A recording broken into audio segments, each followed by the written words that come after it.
This is Jacqueline Luqman with the Real News Network. The continent of Africa is a major focal point for several nations around the world, to a greater extent today than in recent years, perhaps, but certainly to a greater extent than many people realize. From the U.S. to Russia to Israel to Japan, governments are positioning resources, both civilian and military, in various African nations and for various reasons. Who are the players on the continent? What do they want? What does this mean for the future of Africa, for the future of Africans? And why should we here in the United States be concerned? This is a big topic. We're going to take this at a very high level. But here to talk with me about this is Maurice Carney. Maurice is the executive director and co-founder of Friends of the Congo.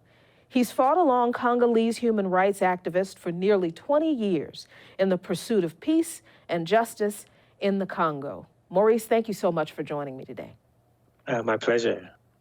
So let's try to get a little bit of background about this renewed interest. Is it a renewed interest? I guess that's the first question I should ask. Is there a renewed interest in the continent of Africa among many governments around the world today, as opposed to recent history, and why?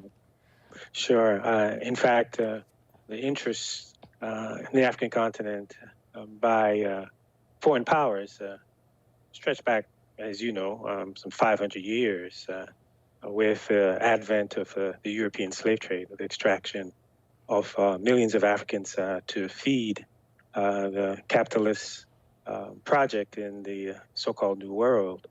So to say over that 500-year span, whether we're talking about European slave trade, whether we're talking about the Berlin Conference in the late 1800s, where European powers established their spheres of influence on the African continent as the king of Belgium would say, to that great big pie, carving it up. What we've seen is a continued interest. Probably the most accurate way to describe today, it's just a different phase. It's a different phase of the exploitation, of the predation of the African continent. It's a different phase also of the struggle by Africans for liberation, struggle by Africans to extricate ourselves from that 500 years of European exploitation and European domination. So the most accurate way out there, at least what we would like to describe it as, it's a different phase, but with a clear understanding that we've been in a 500-year struggle for self-determination and liberation on the African continent. So you brought up the Berlin Conference, and you call this a different phase of a 500-year struggle. Mm-hmm. In relation to the Berlin Conference, how would you respond to the accusation that suggests that there's no difference between the 83 and 84, 1883. 84 and 1884 and 85. 1884 and 1885. I don't want people to think we're talking about 1984. The 1884-1885 Berlin Conference to today. Well, how do you respond to that? Well, I don't mean to be flippant, but I often share with folks, when they mention that, they usually folks are usually referencing China and China's increased presence on the African continent. And we often retort that Xi Jinping is no Otto von Bismarck, right? Otto von Bismarck is presided over 14 or so European nations, including the United States and other observers, in a carving up of the African continent. That's not what's happening today. Today, people or different nations are pursuing their interests, as nations do. Now, the challenge for the African continent is for it to unify itself in order to compete on a global scale, whether they're competing with China, or they're competing with the United States, Russia, Japan, whomever. What has happened is that we often look at the continent from an outside gaze. So when John Bolton, now former National Security Advisor to Donald Trump in 2008, unveiled a Trump policy for Africa, he said that Africa, the United States, see Africa as a landscape for a great power competition, particularly competition against Russia and China. So that's the view that we often look at Africa from. However, what is key is for us to reorient that prism through which we see the continent. How is the continent resisting the encroachment of these great powers? How is the continent unifying to protect its interests? That's our primary concern. And we've seen a plethora of conferences over the past few years. Just a few weeks ago, there was a Japan Africa conference. There's a standing China-Africa conference. They had a Turkey-Africa conference. Later this year in November, you're going to have a Russia-Africa conference. Now, with all of these conferences, Jacqueline, what happens is you have some 50-odd countries going, representing themselves individually, as opposed to one unified bloc representing the interests of the African continent. Rwanda, for example, with 11, 12 million people, how is it going to compete with China? With over a billion people, how is Equatorial Guinea with hardly 1 million people, or Botswana with just over 1 million? How are these small countries going to compete? So the onus is on Africans to unite in a continental bloc, as was espoused by figures like Kwame Nkrumah, who predicted in many of his books this phase that we're in, this neo-colonial phase where you have African leaders who have control of the political apparatus but do not control their economy. And probably no better case than that. And we see West Africa's relationship, if we want to call it that, with the French. The French is one of the most dominant forces on the African continent, where they have some 14 West African nations in what they call the franc zone, where the currency of these nations is pegged to the French franc and the euro. And the reserves, half of the reserves of these nations are kept in a French bank. So we see that the interests of Africans are not being served, as whether it's the French, who has monetary control over West African nations, who has a tremendous military presence in West Africa. They were crucial in the elections in Ivory Coast when the French troops went in to bomb Laurent Gbagbo in support of the current president, Alassane Ouattara. We've seen the French troops in Mali. They remain there. We see French troops in Chad. They have rescued Debbie a number of times in Chad. When we saw the government change in Libya led by NATO, our Sarkozy was at the forefront of that, joined by the United States and its Africa command, a command that was established in 2008 that tried to present a soft and fuzzy picture, saying that we're going to help Africans with humanitarian challenges, building wells, and they even put at the head of AFRICOM in 2008, that is the Bush administration, African-American, Kip Ward from the Real Network neck of the woods, from Morgan State. Morgan State University, right. yes. So, but what we saw the true face of AFRICOM in the overthrow of Gaddafi, because AFRICOM led the NATO alliance in the bombing of Libya that destroyed a stable government and created nothing but chaos in not only Libya, but in the Sahel region. We're talking about Chad, we're talking about Niger, we're talking about Mali, Burkina Faso, where we see a great deal of instability now.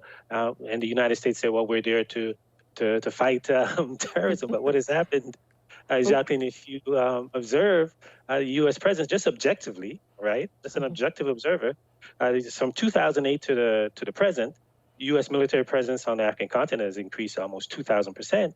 But we've seen a concomitant and exponential increase in instability, in terrorism, in insecurity. So one would argue that the United States presence produces insecurity instead of security. Well, you just actually answered my next question, because I wanted to ask you about AFRICOM, and does AFRICOM do what it claims, what the government claims that it's supposed to do, which is provide stability or be a stabilizing force on the continent, or has it really been an anchor for other countries to take advantage of instability? But you've just answered that question.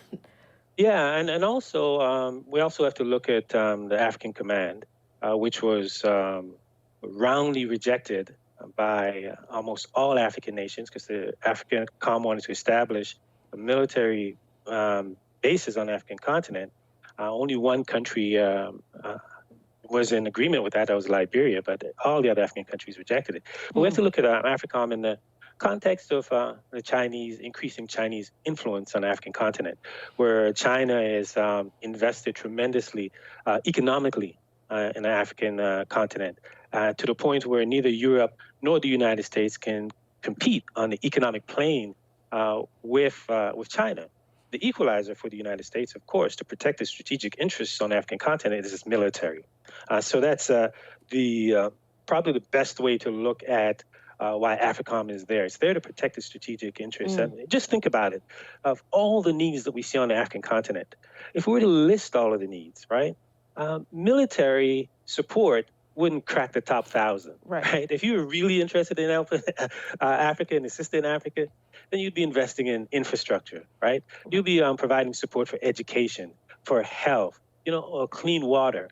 All of these things you'd be providing support for. But instead, you have military presence, and that military presence, and Bolton, you got to at least give it to him. I mean, it's honest. They see it as a landscape for great power competition. Yes. So that's one thing about the Trump administration. They don't have any bones about telling you why they do what they're doing, right? No flowery language. That's true. That is true. None of that. They go right to the heart of the matter. So if it was a Trump, yes, sorry, go ahead. No, I'm sorry. So we're looking at not a new neo-colonialism so much as we are looking at world powers like China and Russia and Japan, the United States, Turkey, and Israel, even. Germany, Israel, United Kingdom. Using Africa as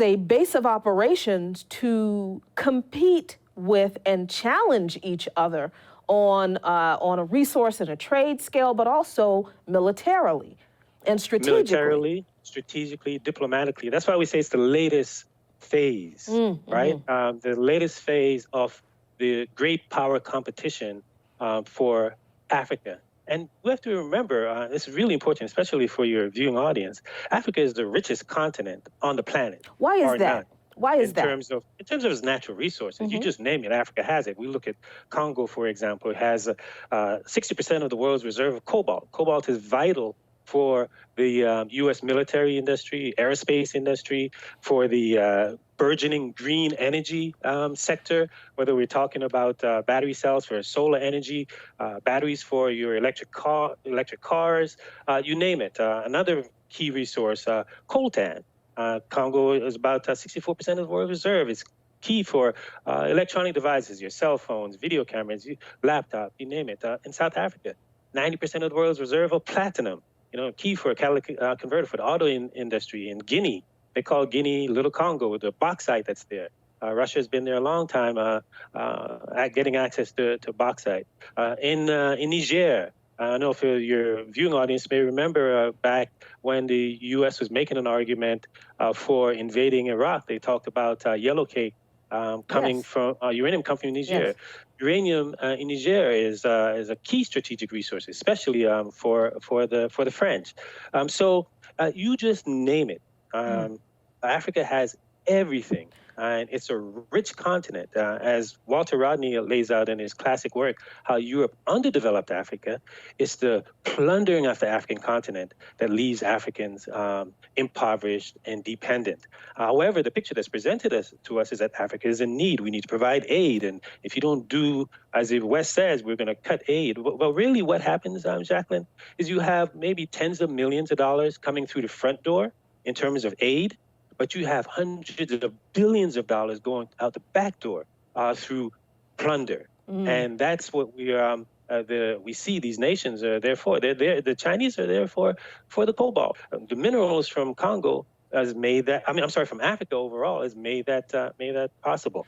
So the principle remains the same. From 500 years ago, the main resource was African bodies. African bodies being extracted to develop the capitalist industries in the West. Today, it's the same thing. It's natural resources. It's a diamond, it's a cobalt, it's the iron, the tin, the copper, the uranium, it's the timber, it's the land. So the blueprint, the framework is very much the same, where Africa is seen as an outpost for the extraction of natural resources to develop the rest of the world, while Africans remained impoverished, dependent, and begging.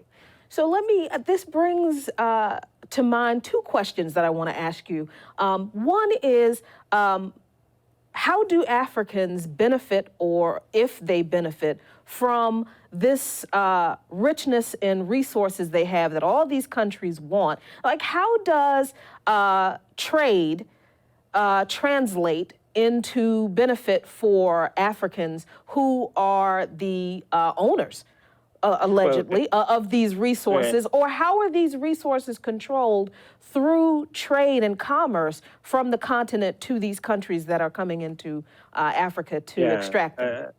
That's an excellent question. And really the short answer, the oppressed masses, as Nkrumah would call them, do not benefit.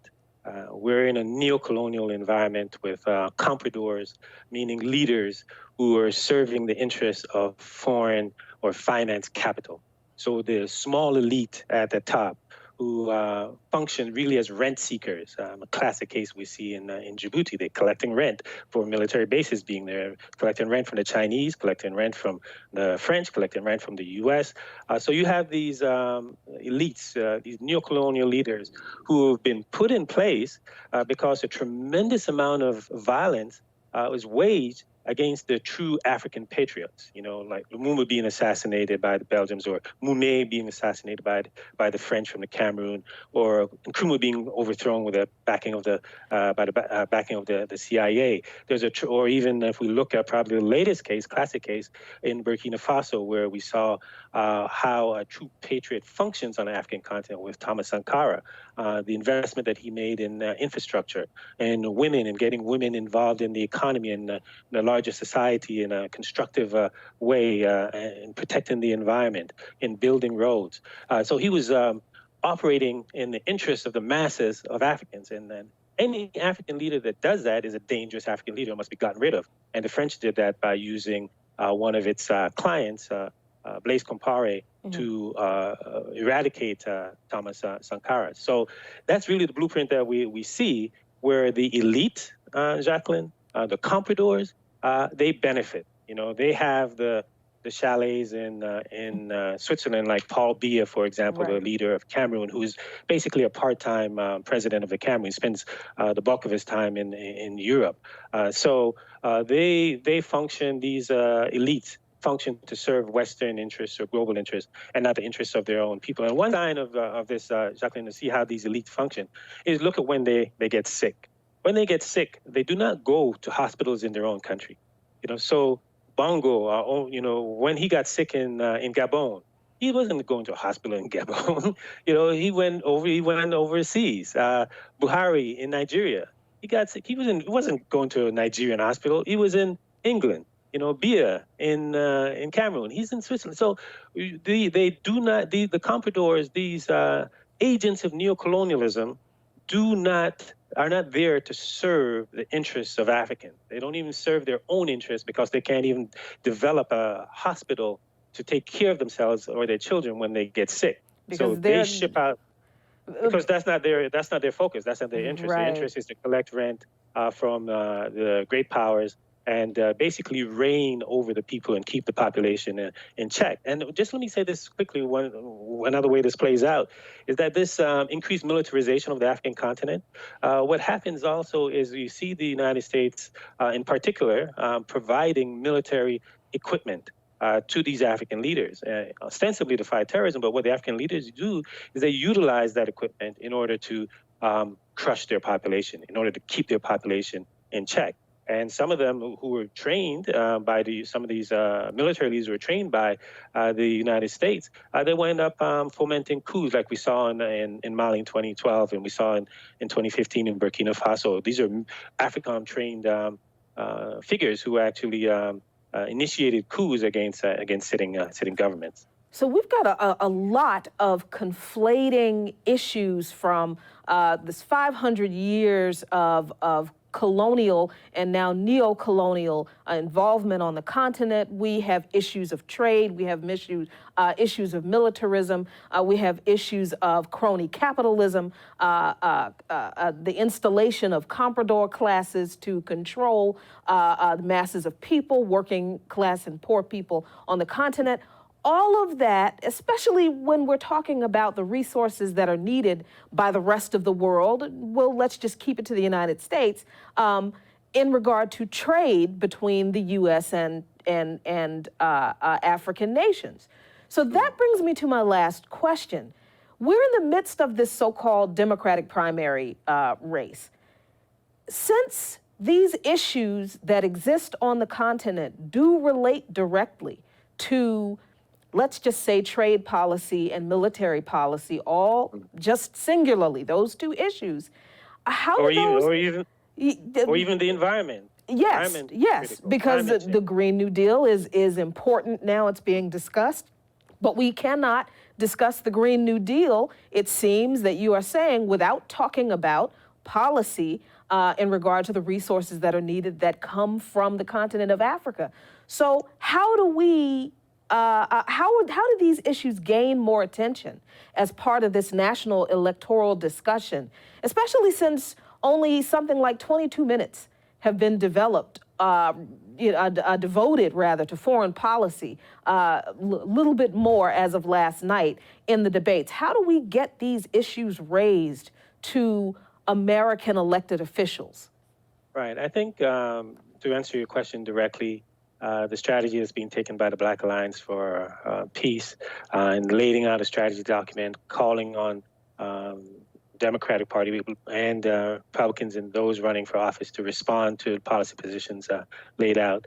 It's going to take that kind of grassroots action in terms of educating the populace, because the narrative about the continent is such a way that it makes it doesn't entice people or encourage people to want to get involved. Africa is presented as a basket case in need, as opposed to a rich continent that's being exploited, as opposed to a continent that's made up of teenagers who are resisting on every conceivable level, whether it's military bases in Ghana, whether it's military presence in Kenya and East Africa.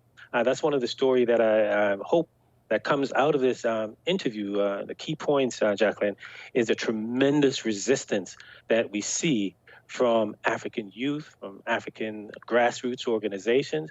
The uprising in the Sudan is a classic case where we see the people not only confronting a repressive regime, but confronting its backers in Saudi Arabia and its backers in Washington and Europe. So I think that's where the hope is. We talk about 500 years of history and all of the exploitation. The hope is around the tremendous resistance that we see on the African continent, and organizations such as Friends of the Congo and Black Alliance for Peace are in solidarity with those organizations. So if we, several things, we ought to be in solidarity with the organizations that are resisting, amplify those voices in our communities here in the United States, support organizations here in the U.S. like Black Alliance for Peace that are anti-imperialist, that are revolutionary in nature, and continue to the mass popular education through the Real News Network, and other media outlets. Those are key ways in which we need to operate, and it's heavy lifting. Organizing. It's more than just speaking and doing an interview, but it's actually going into communities and engaging people face to face and having teach-ins, having political education. That's vital. There's a tremendous lack of political education, not only around Africa, as you know, but around a whole host of issues that are based here domestically. Absolutely. So that's what we need to do as a way forward. Absolutely. So where can people find the candidate pledge? I think is what you mentioned. Right. Yeah, Black Alliance for Peace.com. They'll be able to find it on the website there, blackallianceforpeace.com. We could go for hours talking about all of these different ancillary and connected issues in relation to the continent, but I am hoping that our viewers have gotten a good overview of what is going on the continent of Africa, why it's important, not just to Africans, but also why it is important to us here in the United States and to others around the world. And I certainly thank you, Maurice Carney, for coming on and discussing this with me today. My pleasure. Thank you. Thank you for providing us with the platform. And thank you so much for watching. This is Jacqueline Luqman with the Real News Network in Baltimore.